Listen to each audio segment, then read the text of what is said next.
क्यों मार रहा है मुझे?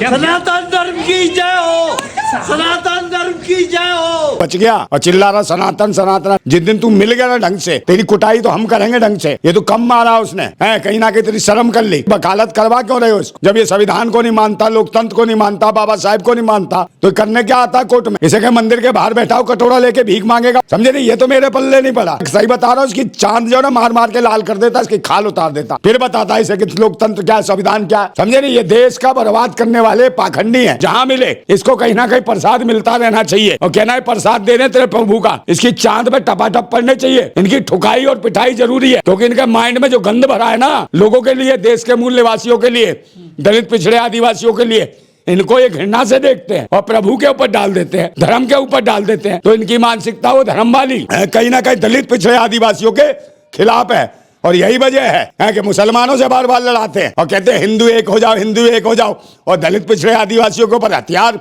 चलाने का काम करते हैं। भारतीय संविधान का विरोध करते हैं। तो भारतीय संविधान का विरोध करता है तो कोर्ट में क्या करने आता है? ये तो सुकरमान वो वकील थे कोई, और मेरे जैसा बंदा होता ना, तेरे को सही बता रहा हूँ, उठा के ले जाता, तेरा भूत बना देता ढंग से। पहचान नहीं पाते आगे से कोई आदमी सीजीआई के ऊपर इस तरीके से जूता नहीं उछालता, ना संविधान का मजाक उड़ाता। नमस्कार, मैं ओमदेव। आज हम हैं दिल्ली में, हमारे साथ हैं नरेंद्र नंदा भाई राजपूत जी।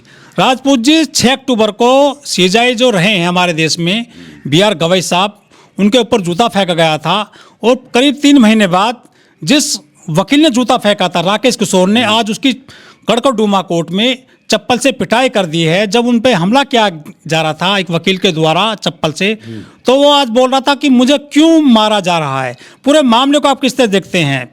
मारा क्यों जा रहा है? पिटने लायक तो काम किया तूने।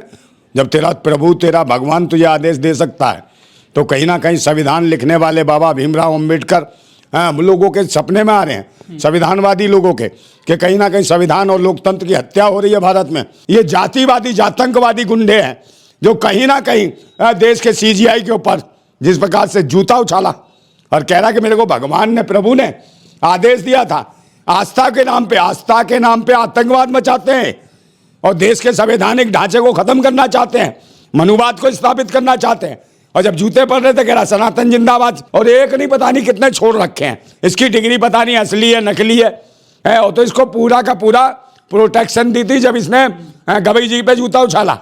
और इसकी जगह कोई, गवई जी की जगह कोई ब्राह्मण होता सीजीआई, तो अब तक तो इसका एनकाउंटर हो गया होता दल्ले का। मैंने खुला छोड़ रखा है। मैं जितने भी अम्बेडकरवादी हो, जितने भी देश के जो राष्ट्र में विश्वास रखते हैं, जो संविधान में विश्वास रखते हैं, लोकतंत्र में विश्वास रखते हैं। इसी मामले में सुनवाई थी इनकी आज, उसमें आए थे गवाही देने के लिए। अरे गवाही तो है ही, दलाली कर रहा होगा, पैसे खाए होंगे इसने। ये शकल से भी ऐसा ही है। लेकिन सीजीआई साहब ने तो इनको माफ कर दिया था 3 महीने पहले। ये क्या वकीलों में आक्रोश है राकेश किशोर को लेकर? पूरे देश में आक्रोश है भाई। पूरे देश के सब कम से कम 120 करोड़ देशवासी जो मूल निवासी है, उन सब में आक्रोश है इसके खिलाफ। जहां मिलेगा वहीं कूटेंगे इसको, छोड़ेंगे नहीं इसको, क्योंकि आस्थाएं उनकी भी ठेस लगी हैं। कि उनकी आस्थाएं संविधान में, लोकतंत्र में, बाबा साहेब में। तो जिसकी आस्थाओं से देश चलता है, संविधान से देश चलता है, पाखंड से देश नहीं चलता। तो कहीं ना कहीं हमारे लोकतंत्र को खतरा है। लेकिन जब इन पे चप्पल से हमला किया जा रहा था वकील के द्वारा, तो ये सनातन सनातन नारा लगाने लगे आज। हाँ, तो सनातन सनातन ही करेंगे। कल कह देंगे सनातन धम्म है, धर्म नहीं है, तो धम्म में फैला जाएंगे, फिर बौद्धिस्ट बन जाएंगे। इनकी जब फटेगी ना तो बौद्धिज्म भी कबूल कर लेंगे। ये तो हमेशा से बदलते आए हैं। ये वही पाखंडी है। जब मुगल शासन था तो रोटी बेटी का रिश्ता कर लिया मुगलों से, और आज मुगलों का विरोध करते हैं, मुसलमानों का विरोध करते हैं, बाबर का विरोध करते हैं। बाबरी मस्जिद का भाई 6 दिसंबर बाबरी मस्जिद ही नहीं थी। 6 दिसंबर मंदिर का ही आंदोलन नहीं था। सबसे बड़ा दिन था 6 दिसंबर। ये सभी जानते 6 दिसंबर क्या था। हम तो बाबा साहेब को नमन करते हैं, जिंदाबाद करते हैं उनको, और बाबा साहेब के अनुयायी हैं। और जो संविधान का विरोधी है वो देश विरोधी है, हमारा विरोधी है। हम ऐसे पाखंडी को छोड़ेंगे नहीं। उसे आतंकवादी समझते हैं। जो भारतीय संविधान का, बाबा साहेब का विरोध करता है और भगत सिंह का विरोध करता है, वो आतंकवादी है, देशद्रोही है। और पूरे देश के जो मूल निवासी हैं, जहां जहां मिलेगा एक, समझे नहीं, ये पाखंडी, इसकी कुटाई निश्चित। भारत के मूल निवासी मेहनत कश लोग हैं, समझे नहीं। पहाड़ों का भी सीना फाड़ के रास्ता बनाते हैं, खेत का भी कहीं ना कहीं हल चला के सीना फाड़ के अनाज उगाते हैं। तो ऐसे लोग हैं, और कहीं अपनी पे आगे बच के रहियो। और ये तो शुक्रमान, ये तो वकील कोई बेचारा आराम से, ज्यादा कुछ कहा नहीं तुझे। संविधान जिंदाबाद, बाबा साहेब जिंदाबाद, लोकतंत्र जिंदाबाद, इसके लिए लड़ रहे हैं हम। लेकिन वकील तो पढ़े लिखे लोग होते हैं, वो तो कानून से लड़ते हैं। ये चप्पल जूते पर उतर आए हैं वकील आजकल। भाई वकील तो क्यों नहीं उतरेंगे? ये क्या करने गया था? ये जूता उतार के कैसे मानने गया सीजीआई को? सिर्फ इसलिए कि सीजीआई मूल निवासी समाज का था, कहीं ना कहीं देश का दलित पिछड़े आदिवासी समाज से था वो। तो दलित पिछड़े आदिवासी समाज के लोग उच्च पदों पर अच्छे नहीं लगते ना? कितने लोगों के साथ इन्होंने हरकत की है, कितनों को, जब बाबा साहेब को भी नहीं छोड़ा इन्हीं पाखंडी मानसिकता वालों ने, है उनको भी पानी नहीं पीने देते। हमारा खून जो है ना फूक रहा है, और ये तो शुक्र ने छोड़ दिया है। बड़े बेचारे तमीज वाले वकील रहे होंगे, वो भी संविधान में आस्था रखते होंगे इसलिए छोड़ दिया इसे। अगर हम जैसे आदमी क्रांतिकारी मिल गए ना तो बताएंगे संविधान के जो लोग हैं, जो बाबा साहेब के जो लोग हैं, जो कहते हैं क्रांतिकारी जिंदाबाद भीम, वो तेरा बना देंगे। और सब देशवासी देख रहे हैं, देश के जितने भी, पूरे देश में आक्रोश है भाई। 120 करोड़ देशवासियों में आक्रोश है। ये तो दिखाई नहीं देता, तो वक्त क्या आया था? खुल के आना किस दिन तू। अब सरकार इसको सुरक्षा भी दे देगी, दल्ले को, इन पाखंडियों को दे देगी, बागेश्वर को दे देगी, उसको जो महिलाओं के बारे में उल्टा सीधा कहता मजे की चीज, अंधाचार कहता मजे की चीज, आनंद की चीज, पत्नी आनंद की, वंडरफुल, इंजॉय, आज मजा लो। वो भी बाबा साहेब पर सवाल उठाता है कि संस्कृत नहीं आती, ये नहीं आती। और ऐसे लोगों को सरकार कहीं ना कहीं मेडल देती है, और इन पाखंडियों को। एक वो अनुद्धाचार्य है, वो भी पाखंडी, वो गोबर में से बच्चे पैदा करता है गेहूं खिला के। तो सारे के सारे ऐसे ही हैं।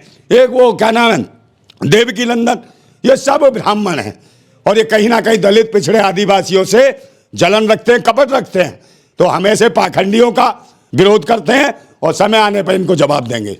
लेकिन अम्बेडकरवादी लोग तो कानून से चलते हैं, वो तो संवैधानिक तरीके से जो है लड़ाई लड़ते हैं। ये हमला करने का कहाँ का न्यायपूर्ण देखते हैं आप तरीका? भाई संविधान पर क्यों आक्रोश तो है ना। जब भाई विपक्ष काम नहीं करेगा, सत्ता में बैठी हुई सरकार काम नहीं करेगी, संविधान के हिसाब से काम नहीं करेगी, तो कहीं ना कहीं विरोध तो जन आक्रोश फूटेगा। समाज के साथ बुरा होगा, संविधान के साथ खिलवाड़ होगा, लोकतंत्र की मजाक उड़ाया जाएगा, सीजीआई जैसों को नहीं बख्शा जाएगा, उनके ऊपर जूता चप्पल फेंका जाएगा, तो देश का लोकतंत्र चरमरा गया। तो उसको मानने वाले लोग तो कहीं ना कहीं आक्रोशित होंगे। अब ये थोड़े ही कि उसमें पाखंडी बैठ गए, तो संविधान में आस्था रखने वाले क्रांति भी करेंगे और भ्रांति खत्म करेंगे। निश्चित रूप से देश में जन आक्रोश होगा, क्रांति होगी, और कहीं ना कहीं ऐसे पाखंडियों की, नारंगी मौसमियों का जूस भी निकाला जाएगा। तो ये क्या बदला लेने पे तो रहे हैं अम्बेडकरवादी लोग? अब बिल्कुल बदला लेंगे भाई, क्यों नहीं बदला लेंगे जब सरकार न्याय नहीं देगी तो। सरकार का काम है, अगर सीजीआई ने मना कर दिया तो भाई क्या कर रही है स्टेट गवर्नमेंट? क्या कर रही थी स्टेट गवर्नमेंट? का काम था कि भाई स्टेट वर्सेस केस बनाती, यह अधिकार था, बिना चाहे सीजीआई मना करते। फिर क्या कानून रह गया भाई? संविधान पढ़ा है कि नहीं पढ़ा? दिल्ली पुलिस को तुरंत मुकदमा दाखिल करके उसको जेल घुसना चाहिए था। कोई छोटी मोटी चीज के ऊपर नहीं करा हमला, जूता मारा गया है, देश के लोकतंत्र का मजाक बनाया अंधविश्वास और पाखंड में। तो अंधविश्वास, पाखंड, ढोंग भी तो 420 ही है, तो इसके खिलाफ मुकदमा दर्ज होना चाहिए, और सीजीआई पे हमला। तो इसके लिए स्टेट गवर्नमेंट को, जो भी थी, जिसकी भी सरकार थी, उसे मुकदमा बनाना चाहिए था। इससे लगता है स्टेट गवर्नमेंट भी मिली हुई थी। तो क्या अब ये डर के साए में जिएंगे राकेश किशोर? डर के तू सिक्योरिटी ले ले, कुछ ले ले, संविधान की वजह छोड़ दिया तुझे, समझे नहीं? और ये कम मार आती है तेरी उम्र देख के, तुझे फिर सिखाऊंगा संविधान के पहले, फिर पूछूंगा बुला किसको बुलाएगा, और तेरे में ताकत होगी, तू दिखा दी भगवान को बुलाएगा, और मैं बताऊंगा संविधान वाला क्या करता है, समझे नहीं? तेरी दुकान सेट कर देगा। और आगे से ध्यान रख लो वकीलों, जितने ही वकील भाई हैं हमारे, जो संविधान का मजाक उड़ाए, लोकतंत्र का मजाक उड़ाए, और देश में बाबा साहेब का जिस प्रकार से मजाक उड़ाए, ऐसे लोगों को बर्दाश्त नहीं किया जाएगा। क्रांति करनी पड़ेगी अपने हक और अधिकार के लिए। बाबा साहेब जिंदाबाद थे, जिंदाबाद और जिंदाबाद रहेंगे।